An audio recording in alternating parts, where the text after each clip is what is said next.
ভালোবাসা হয়ে যায়। ভালোবাসা কখনো এটা দেখে হয় না যে ও কি কাজ করে, ওকে কিরকম দেখতে, এটা অটোমেটিকলি হয়ে যায়। সোল টু সোল কানেক্ট হয়ে যায়। যেখানে সোল কানেকশনটা হয়ে যাবে সেখানে রেসপেক্টটা অটোমেটিকলি কিন্তু আসবে। যেই মানুষটাকে আমি অ্যাকচুয়ালি ভালোবাসি তাকে আমি খুব রেসপেক্ট করি। যদি কোনো সময় ভুল করি তার পায়ে ধরে ক্ষমা চাইতেও আমার ইগোতে লাগবে না। যেই রিলেশনশিপে সম্মান নেই, রেসপেক্ট নেই, সেই রিলেশনশিপের কোনো মানে নেই। আমি বলে দিলাম যে একটা মানুষকে হ্যাঁ আমি তোকে ভালোবাসি বলে দেওয়াটা অনেক সহজ। আই লাভ ইউ বলে দেওয়ার পরে আসল চ্যালেঞ্জটা শুরু হয়। ট্রু লাভ যেটাকে আমরা বলি, সেই লাভের সাথে সব সময় চ্যালেঞ্জেস আসে, সেটা কখনোই ইজিলি পাওয়া যায় না।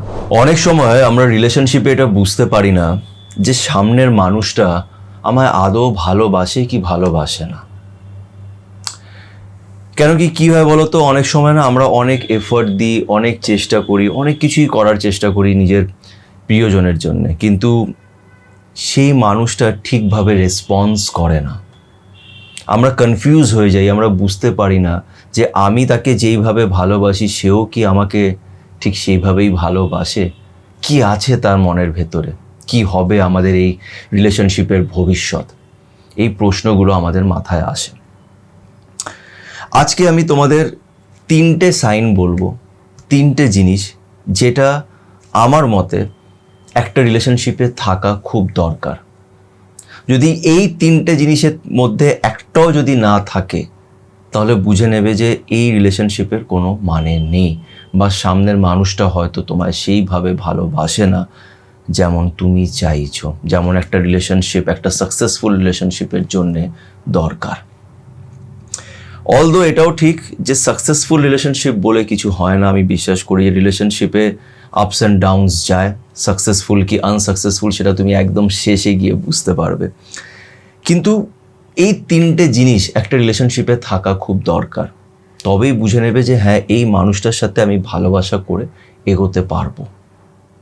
তো এই 3টে জিনিস কি সেটা আমি আজকের এই ভিডিওতে বলবো, কিন্তু তার আগে একটা ছোট্ট রিকোয়েস্ট করবো যে তোমরা এখন পর্যন্ত যারা আমার চ্যানেল সাথে সুমন্তকে সাবস্ক্রাইব করোনি তারা প্লিজ একটু সাবস্ক্রাইব করে নিও। কেন কি আমাদের এই ভিডিওসগুলো বানাতে অনেক সময় লাগে, অনেকটাই হার্ডওয়ার্ক লাগে। তোমরা আমাকে অনেক প্রশ্ন করো, তোমাদের প্রশ্নের জবাব দেওয়ার জন্য আমি এই ভিডিওসগুলোকে আরও ডিটেলডে বানাই।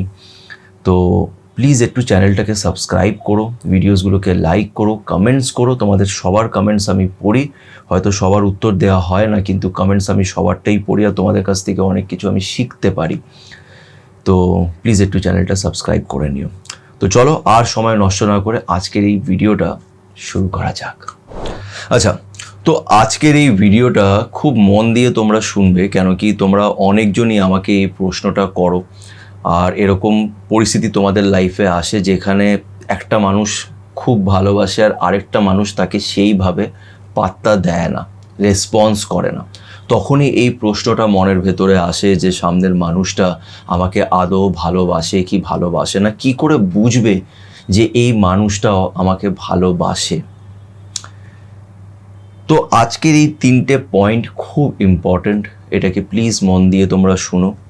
তোমরা আমাকে মেসেজ করে জিজ্ঞেস করো, কিন্তু ভিডিওসগুলোকে একটু ডিটেলডে দেখো, একটু ভালো করে দেখো, কেন ওখানে আমি খুব সুন্দর করে বোঝানোর চেষ্টা করি, অনেক সময় নিয়ে বোঝানোর চেষ্টা করি। আর অনেকজন আমাকে আবার এটাও বলে যে দাদা তুমি অনেক বক বক বক বক করছো, অনেকক্ষণ মেইন পয়েন্টে আসার আগে অনেক বক বক করতে থাকো। অ্যাকচুয়ালি সত্যি কথা বলতে গেলে আমি কোনো লেকচারার নই বা কোনো সাইকোলজিস্ট নই, যে আমি কোনো এক্সপার্ট নই যে আমি তোমাদের একদম ডিটেল একটা টিচারের মতন করে বোঝাবো। আমি তোমাদের সাথে নিজের মনের কথা আমি শেয়ার করি, যেটা আমি শিখেছি, যেটা আমি শিখছি লোকেদের কাছ থেকে, নিজের লাইফ থেকে, সেগুলি তোমাদের সাথে শেয়ার করি। তাই আমি যখন এই ভিডিওসগুলো বানাই আমি একটা অন্য জোনে চলে যাই, তো নিজের মনের কথাগুলো জাস্ট বলতে থাকি। যাই হোক, সময় নষ্ট করব না, সোজা পয়েন্টে আসি।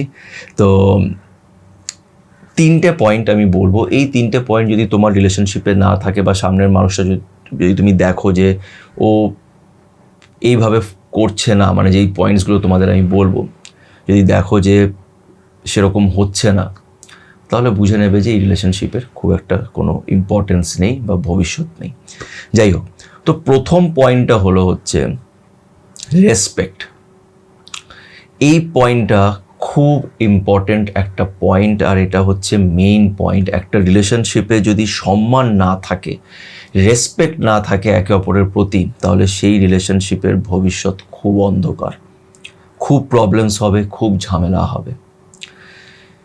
রেসপেক্ট ব্যাপারটা কি বলো তো? দেখো, আমি যাকে ভালোবাসি, আমাকে তার সব জিনিসকেই, মানে সে যেরকমই হোক না কেন, আমি তো তাকে ভালোবেসে ফেলেছি। আর ভালোবাসা হয়ে যায়। ভালোবাসা কখনো এটা দেখে হয় না যে ও কী কাজ করে, ওকে কীরকম দেখতে, এটা অটোমেটিকলি হয়ে যায়। সোল টু সোল কানেক্ট হয়ে যায়, তাই না? তো যেখানে সোল কানেকশনটা হয়ে যাবে, সেখানে রেসপেক্টটা অটোমেটিকলি কিন্তু আসবে। মানে যেই মানুষটাকে আমি অ্যাকচুয়ালি ভালোবাসি, তাকে আমি খুব রেসপেক্ট করি। তার পায়ে ধরে যদি কোনো সময় ভুল করি, তার পায়ে ধরে ক্ষমা চাইতেও আমার ইগোতে লাগবে না। এই রেসপেক্টটা অটোমেটিকলি চলে আসবে। আমি কখনোই তার উপরে হাত তুলব না, তার গায়ে হাত তুলব না, তাকে নোংরা গালাগালি দিতে পারবো না, তাকে কখনোই ছোট করব না, তাকে কখনোই আন্ডার এস্টিমেট করবো না, ডিসরেসপেক্ট করবো না। যেই রিলেশনশিপে সম্মান নেই, রেসপেক্ট নেই, সেই রিলেশনশিপের কোনো মানে নেই। তুমি যার কথা ভাবছো, যাকে নিয়ে তুমি কনফিউজড, ভেবে দেখো যে সেই মানুষটা তোমাকে রেসপেক্ট দেয় কি না, সে তোমাকে সেই সম্মানটা দেয় কিনা যেটা তুমি ডিজার্ভ করো, যেটা একটা ভালোবাসায় হওয়ার দরকার। যদি সেই সম্মানটা না থাকে, তাহলে বুঝে নিও এই মানুষটা তোমায় ভালোবাসে না। কেন, তুমি যাকে ভালোবাসবে, তোমার তার প্রতি সম্মানটা আসবে। কেন, আমি আবারও বলছি যে ভালোবাসা হয়ে যায়, অটোমেটিকলি হয়ে যায়, সোল কানেক্টেড হয়ে যায়। আর যখন সোল কানেক্টেড হয়ে যায়, তখন অটোমেটিকলি সেই মানুষটার প্রতি রেসপেক্টটা আসবেই। যদি রেসপেক্ট না থাকে, তাহলে বুঝে নেবে যে ভালোবাসাটা নেই। অনেক সময় তুমি দেখবে যে তুমি হয়তো মেসেজ করেছো, সে সিন করছে, কোনো জবাব দিচ্ছে না। এটা ডিসরেসপেক্ট করা, এটা একটা মানুষকে ডিসরেসপেক্ট করা। যদি সে এক দুবার করলো, ঠিক আছে, হয়তো ব্যস্ত ছিল, বুঝতে পারেনি, কিন্তু পরেও গিয়ে যদি তোমাকে না জানায় যে আমি ব্যস্ত ছিলাম, ঠিক আছে, কল ব্যাক করলো, যে তুমি দেখো, তুমি ছোটো ছোটো জিনিসে বুঝতে পারবে যে সে তোমাকে কিন্তু ডিসরেসপেক্ট করছে। ঠিক আছে? তো এইটা হচ্ছে ফার্স্ট পয়েন্ট। সেকেন্ড পয়েন্ট হচ্ছে ভ্যালিউ, কদর করা। যে তোমাকে ভালোবাসবে, সেই মানুষটা তোমাকে একটা আলাদা লেভেলের ভ্যালিউ দেবে। সে 10টা লোকের সাথে যেরকম ব্যবহার করছে, তোমার সাথে কিন্তু সেরকম ব্যবহার সে করতেই পারবে না,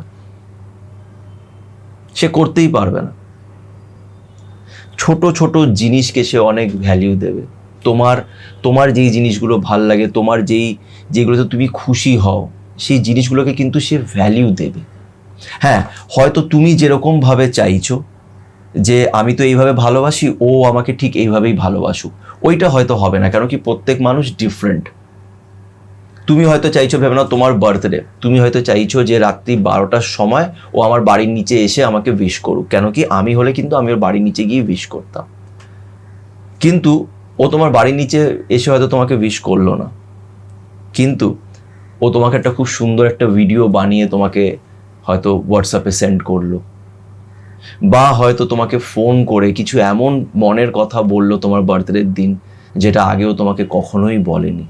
নিজের ইমোশনস তোমার সামনে রাখলো, অনেক ওয়েতে হতে পারে, বাট ওই জিনিসটাকে ভ্যালিউ দেবে, তোমার বার্থডেটাকে ভ্যালিউ দেবে, তোমাকে অ্যাজ এ পার্সন, তোমার ছোট ছোট জিনিসগুলোকে সে ভ্যালিউ দেবে। তুমি বুঝে যাবে যে না, এই মানুষটা না আমাকে কদর করে। ভ্যালিউ দেওয়াটা না খুব ইম্পর্টেন্ট। আমি বলে দিলাম যে একটা মানুষকে, হ্যাঁ আমি তোকে ভালোবাসি বলে দেওয়াটা অনেক সহজ। আসল চ্যালেঞ্জ হচ্ছে ভালোবাসা পরে, আই লাভ ইউ বলে দেওয়ার পরে আসল চ্যালেঞ্জটা শুরু হয়। যেখানে যেই মানুষটাকে আমি দাবি করছি যে আমি ওকে ভালোবাসি, আমি তাকে ভ্যালিউ দেব, তার ইমোশনস, তার খুশিটাকে ভ্যালিউ দিতে হবে।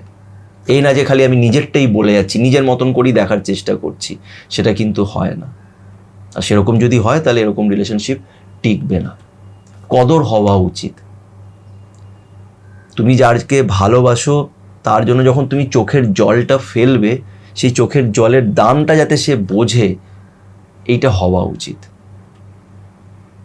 তো দেখো, তুমি যাকে ভালোবাসো, তোমার যদি মাথায় কনফিউশনটা থাকে যে এই মানুষটাও তোমাকে সেইভাবে ভালোবাসে কিনা, তাহলে তুমি ওর ছোট ছোট জিনিসগুলো নোটিস করবে। দেখো যে সে তোমাকে ভ্যালিউ দেয় কিনা, তোমার ছোট ছোট খুশির জিনিসগুলোকে সে ভ্যালিউ দেয় কিনা, তোমাকে ভ্যালিউ দেয় কিনা, তোমার মতামত, তোমার ওপিনিয়ন্স, তুমি অ্যাজ এ পার্সন যেরকম সেটাকে সে ভ্যালিউ দেয় কিনা, সেটাকে কদর করে কিনা। তো এই ভ্যালু জিনিসটা একটা রিলেশনশিপে কিন্তু খুব ইম্পর্টেন্ট। এবার হচ্ছে থার্ড পয়েন্ট, যেটা হচ্ছে খুব ইম্পর্টেন্ট একটা পয়েন্ট, আর ম্যাক্সিমাম লোক এই জিনিসটা বুঝতেই পারে না, আর এটা নিয়ে আমাকে অনেক প্রশ্ন তারা করে। একটা জিনিস মনে রাখবে, যেই মানুষটা তোমাকে ভালোবাসে, ভালো করে শুনবে, যেই মানুষটা তোমাকে ভালোবাসবে সেই মানুষটা তোমার থেকে কখনোই দূরে যাওয়ার চেষ্টা করবে না, অজুহাত দেবে না, বাহানা মারবে না, এক্সকিউজ দেবে না যে আমি ব্যস্ত আছি, আমার এখন ক্যারিয়ারের অনেক চাপ আছে, আমার মা বাবা মানবে না, আমি ডিফারেন্ট কাস্টের, আমার কাছে টাকা নেই, আমি চাকরি করি না, তুমি অন্য একজনকে ডিজার্ভ। এই কথাটা অনেকজন বলে যখন কাউকে ছেড়ে দেওয়ার হয়, তখন এই কথাটা অনেকবার বলা হয় যে দেখ, সবই ঠিক আছে, কিন্তু তুই জানিস তো তুই অনেক বেটার ডিজার্ভ করিস, আমার চেয়ে আরও ভালো একটা কাউকে ডিজার্ভ করিস, আমাকে ছেড়ে দে, আমি তোর যোগ্য নই। এটা একটা এক্সকিউজ। কেন কি আমি এটা বিশ্বাস করি, তুমি যখন কাউকে ভালোবাসবে, ভালোবাসাটা মন থেকে হয়, এটা আমাদের কন্ট্রোলেই নেই। তোমার মন যে কখন কাউকে ভালোবেসে ফেলবে তুমি জানো না, তুমি বুঝতেই পারবে না তুমি কখন এই মানুষটার প্রেমে পড়ে গেলে, কখন তোমার ভালোবাসা হয়ে গেল, তুমি এটা বুঝতেই পারবে না। তো ভালোবাসা মন থেকে, আর যখন ভালোবাসা হয় তখন আমরা সেই মানুষটাকে ছেড়ে দূরে যেতে পারি না। তুমি দূরে যেতে পারবে না, তুমি এইসব বাহানা দেবে না যে আমাদের কাস্ট ডিফারেন্ট, আমার চাকরি নেই, আমার কাছে টাকা পয়সা নেই। হ্যাঁ, অনেক সময় অনেক এরকম চ্যালেঞ্জেস আসে যেগুলো একটা রিলেশনশিপকে ভেঙে দিতে বাধ্য করে, কিন্তু তারপরেও তুমি এটা বুঝে যাবে যে হ্যাঁ ঠিক আছে, আমরা দূরে যাচ্ছি কিন্তু মন থেকে কিন্তু দূরে যাচ্ছি না। ওই মানুষটা কিন্তু চেষ্টা করছে পাশে থাকার, তার চেষ্টাটা তুমি দেখতে পারবে, সে কিন্তু চেষ্টা করে যাবে, সে কখনই গিভ আপ করে বলে দেবে না যে না আমাদের মনে হয় না যে কিছু হতে পারে, আগে ভবিষ্যতে আই গেস আমাদের রিলেশনশিপ চলবে না, তো এখনই আমরা সেপারেট। যদি ভালোবাসা থাকে সেটা বলতেই পারবে না, বলতেই পারবে না, যতই চ্যালেঞ্জেস। এটা একটা কথা আছে কি জানো তো, তুমি যখন কাউকে মন থেকে ভালোবাসবে, যখন কারোর সাথে মনের কানেকশন হয়ে যায়, একটা সোল কানেকশন হয়ে যায়, তখন অনেকগুলি চ্যালেঞ্জেস তার সাথে আসে। ট্রু লাভ যেটাকে আমরা বলি, সেই লাভের সাথে সবসময় চ্যালেঞ্জেস আসে, সেটা কখনোই ইজিলি পাওয়া যায় না। তো যদি কেউ এরকম অজুহাত তোমাকে দেয় যে না আজকের পরে আমাকে আর কল করবি না, আমি দূরে চলে যেতে চাইছি, এটা ওইটা, বুঝে নেবে তার ভালোবাসা অত স্ট্রং নয়, বা সে তোমাকে সেইভাবে ভালোবাসে না যেইভাবে ভালোবাসাটা দরকার একটা সাকসেসফুল বা একটা লাইফ টাইম বা একটা লাইফ লং রিলেশনশিপের জন্য। যেই যেই জিনিসগুলো দরকার সেটা কিন্তু এই মানুষটার মধ্যে নেই, সে তোমাকে সেইভাবে ভালোবাসে না।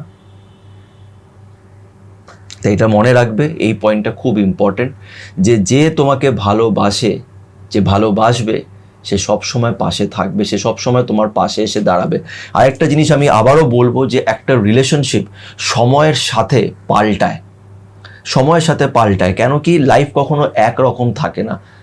তুমি কখনোই এইভাবে জাজ করো না যে আজকে যাকে আমি ভালোবাসতাম সে আসতো আমার কাছে, সে আমার বার্থডেতে সে আমাকে সারপ্রাইজ দিত, রাত্রিবেলা আমাকে সে উইশ করতো, এখন সে করছে না তার মানে সে আমাকে ভালোবাসে না। এটাও ঠিক না। রিলেশনশিপ সময়ের সাথে না একটা শেপ ধারণ করে, একটা রূপ ধারণ করে, বিভিন্ন রকমের পরিস্থিতি আমাদের পাল্টায়, কিন্তু একটা জিনিস থেকে যায়, সেটা হচ্ছে মন থেকে কিন্তু আমরা কানেক্টেড থাকি, আমরা সব সময় একে অপরের পাশে গিয়ে দাঁড়াই। হয়তো আগে আমি অনেক সময় আই লাভ ইউ বলতাম, রোম্যান্টিক ডেটে নিয়ে যেতাম, এখন হয়তো যাচ্ছি না, কিন্তু তার মানে এটা নয় যে ভালোবাসি না। কেন কি আমি কিন্তু আজও পাশে দাঁড়িয়ে আছি। কেন পাশে দাঁড়িয়েছি? কেন কি আমি ছেড়ে দূরে যেতেই পারবো না, বিকজ আমি কোথাও না কোথাও আজও ভালোবাসি। এই জিনিসটা কিন্তু থাকবে।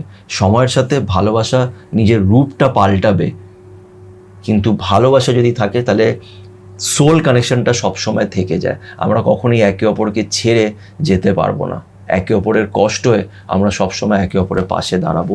এটাই হচ্ছে ভালোবাসার, এটা মন থেকে হয়, এটা কেউ ডিল করে প্ল্যান করে করতে পারে না। তো আশা করছি তোমাদের আজকের এই ভিডিওটি ভালো লেগে থাকবে। এই 3টে পয়েন্ট তোমাদের বোঝাতে পেরেছি, তোমরা দেখো তোমাদের সাথে কতটা মেলে, আর তোমরা নিজের মতামত অবশ্যই আমার সাথে কমেন্ট করে শেয়ার করো। আর তোমরা যদি কথা বলতে চাও তাহলে ইনস্টাগ্রামে আমাকে অবশ্যই মেসেজ করো। চলো, ভালো থেকো।